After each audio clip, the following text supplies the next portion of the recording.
Hello friends, तो आज हम स्टार्ट करते हैं एक्सरसाइज 2.4 का क्वेश्चन नंबर 6। इस चैनल पर आपको क्लास 8 के सारे चैप्टर्स कराए जाएंगे, इसलिए इस चैनल को आप सब्सक्राइब कर लीजिए ताकि आपको कोई भी अगर वीडियो आती है उसका नोटिफिकेशन आपको मिल जाएगा और आपकी कोई वीडियो मिस भी नहीं होगी। अगर आपको वीडियो पसंद आए तो आप उसको लाइक, सब्सक्राइब और शेयर भी करना और एक प्यारा सा कमेंट तो जरूर दे देना। तो चलिए अब हम क्वेश्चन को स्टार्ट करते हैं। हमारा क्वेश्चन है, there is a narrow rectangular plot reserve for a school in Maholi village.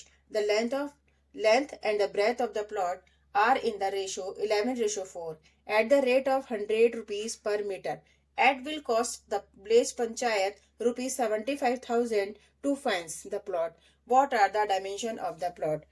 तो यहाँ पर इस क्वेश्चन में क्या बोला गया है कि एक नैरो रेक्टेंगुलर प्लॉट है जो कि रिजर्व किया गया है मोहाली गांव में एक स्कूल के लिए। And breath of the plot, और जो उसकी लेंथ और ब्रेथ दी गई है, तो लेंथ 11 दी गई है और ब्रेथ उसकी 4 दी गई है, लेकिन ये रेशो में दी गई है। ठीक है, एट द रेट ऑफ ₹100 पर मीटर। 1 मीटर के हिसाब से यानी 1 मीटर के हिसाब से वो 100 रुपीज ले रहा है फेंसिंग करने के उस प्लॉट के चारों तरफ। It will be cost the place panchayat ₹75,000 to fence. पूरी फेंसिंग करने के लिए उसने लिए हैं 75,000। ठीक है, what are the dimension of the plot, तो बताना है कि जो प्लॉट है रेक्टेंगुलर शेप का उसकी डायमेंशन कितनी कितनी कितनी होगी। तो देखिए स्टार्ट करते हैं हम यहाँ पर। जैसे हमारे पास, पहले यहाँ पे इस क्वेश्चन को समझ लीजिए कि जैसे हमारे पास एक रेक्टेंगुलर शेप का एक प्लॉट है। ठीक है, इसमें जो रेशो दे रखा है वो ब्रेथ का 11 दे रखा है, लेंथ का 11 दे रखा है और ब्रेथ का 4 दे रखा है। ठीक है, लेकिन ये रेशो दे रखा है। इसका मतलब है कि कोई नंबर ऐसा यहाँ पर कॉमन है जो कि इन दोनों को मल्टीप्लाई करके, यानी उस नंबर की 11 से मल्टीप्लाई और उसी नंबर की 4 से मल्टीप्लाई करके जो आएगा इसमें नंबर, वही उसका एक्चुअल लेंथ और एक्चुअल ब्रेथ होगी। जैसे क्या है ये एक क्या, तो जब भी ये रेशो में बात आती है तब हम यहाँ पर x ले लेते हैं। ठीक है, क्योंकि वो नंबर हमें नहीं पता जो कि यहाँ पर एक्चुअल दोनों में ही कॉमन है और उसे उसकी मल्टीप्लाई की गई है। तो सबसे पहले हमें x की वैल्यू फाइंड करनी पड़ेगी, उसकी इससे मल्टीप्लाई करनी पड़ेगी, तब हमें इसके डायमेंशन एक्चुअल वाले पता चलेंगे। अभी हमें केवल रेशियो पता है। तो आगे का स्टार्ट करते हैं। अब देखो यहाँ पर उसको क्या करना है, एट द रेट ऑफ 100 पर मीटर। अगर मान लीजिए यहाँ से लेके यहाँ तक का 1 मीटर का यहाँ पर लेंथ है इसकी, तो 1 मीटर के हिसाब से उसने कितने पैसे लिए हैं, 100 रुपीज लिए हैं फेंसिंग कराने के। अब फेंसिंग का मतलब होता है कि यहाँ पर चारों ओर वायरिंग करी गई है, कोई कांटेदार वायरिंग करी गई है और वो पूरी पर करी गई है। अब पूरे का मतलब यहाँ से लेके यहाँ तक, यहाँ से लेके यहाँ तक कंप्लीट करी गई है। इसका मतलब है ये क्या हो गया, हमारा पैरामीटर हो गया। इसका मतलब है कि जो फेंसिंग करी गई है वो पैरामीटर के इक्वल होगी। ठीक है, तो जो आप यहाँ पर आसानी से लिख सकते हो कि fencing all around is equal to parameter of the rectangle. तो इसी को हमें पहले रिटर्न फॉर्म में लिख देते हैं। देखो पहले यहाँ पर हमारा क्या क्या गिवन है, लेंथ, यहाँ पर लेट कर लीजिए आप, let the length, let the length and breath of a plot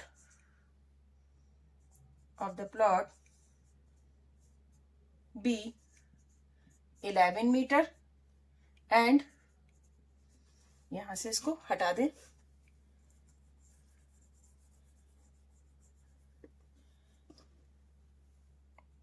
and breadth कितनी हो गई, 4 मीटर। ठीक है, रेस्पेक्टिवली भी हम यहाँ लिखेंगे। इसका मतलब तो आपको समझ में आ गया कि लेंथ इसको रिलेट कर रहा है, ब्रेथ 4 मीटर को रिलेट कर रहा है। ठीक है, अब हमारा जो कंडीशन है, कंडीशन क्या है कि जो प्लॉट है उसके चारों तरफ फेंसिंग करनी है। चारों तरफ फेंसिंग करनी है, इसका मतलब है कि पैरामीटर के उतना जितना चारों तरफ उसके फेंसिंग होगी तो वो पैरामीटर की इक्वल ही हो जाएगी। ठीक है, तो हम यहाँ पर क्या लिख सकते हैं, fencing all around is equal to parameter of the rectangular plot। ठीक है, ये आपने यहाँ पर मेंशन कर दिया कि जो फेंसिंग होगी चारों तरफ वो पैरामीटर के इक्वली होगी जो रेक्टेंगल का पैरामीटर होगा। ठीक है, रेक्टेंगुलर प्लॉट का। तो अगर हमें पैरामीटर निकालना है प्लॉट का तो कैसे करेंगे? देखो, पैरामीटर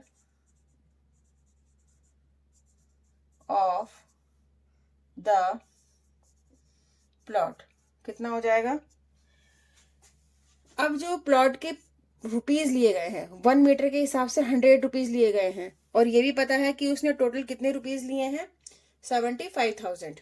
तो अगर हम 75,000 यानी टोटल जो रुपीज लिए गए हैं 1 मीटर के कितने रुपीज लिए जाते हैं? 100 रुपीज। तो अगर हम इनको डिवाइड कर देते हैं तो हमारा पैरामीटर निकल के आ जाएगा इस प्लॉट का। तो 2 जीरो से ये 2 जीरो कैंसिल आउट हो गए, 750। ये क्या आ गया हमारा? मीटर। और ये हमारा निकल के आ गया पैरामीटर। अब देखो, पैरामीटर का फॉर्मूला आपको पता है रेक्टेंगुलर के कितना होता है, वो फॉर्मूला आप जानते हैं। तो पहले सबसे पहले इसको हटाना पड़ेगा मुझे यहाँ से। तो पैरामीटर का फॉर्मूला हमारा होता है, लिखेंगे यहाँ पे, पैरामीटर ऑफ द प्लॉट। अब प्लॉट किस शेप का है? रेक्टेंगुलर शेप का। रेक्टेंगुलर का फॉर्मूला क्या होता है पैरामीटर निकालने का? Length plus breath, two length plus breath.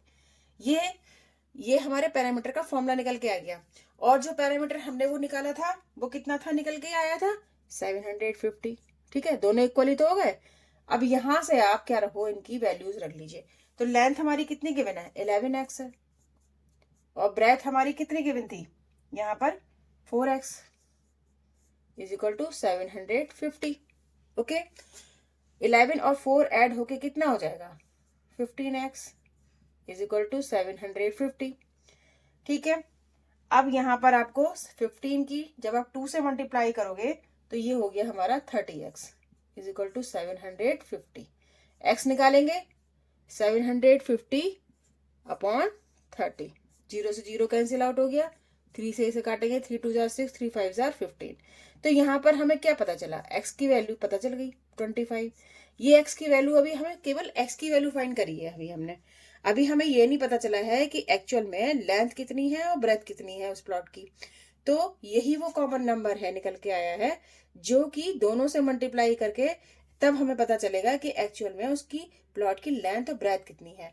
तो देखो, यहाँ पर आप देख सकते हो, ये जो लेंथ थी और ये जो ब्रेथ थी, ये लेंथ हमारी 11 थी, ब्रेथ हमारी 4x थी। ठीक है, तो इसको हम क्या करेंगे?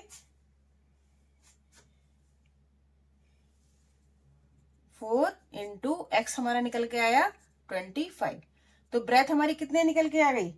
200। यहाँ पर 25 की 4 से मल्टीप्लाई करोगे तो कितना आ जाएगा? 100 मीटर। और जब आप लेंथ निकालोगे तो 11 की 25 से ही मल्टीप्लाई करोगे तो ये कितना निकल के आ जाएगा? 275 मीटर। तो एक्चुअल में लेंथ और ब्रेथ ये है 275 मीटर और 100 मीटर। तो इस तरीके से इस क्वेश्चन को हमने कंप्लीट कर लिया है। आगे नेक्स्ट वीडियो में नेक्स्ट क्वेश्चन करेंगे। अगर मैं यहाँ पर कंसेप्ट आपको क्लियर कर पाई हूँ और आपको ये पसंद आ रही है तो आप इसे प्लीज सब्सक्राइब करिए, लाइक करिए और शेयर भी करिए। Thank you very much.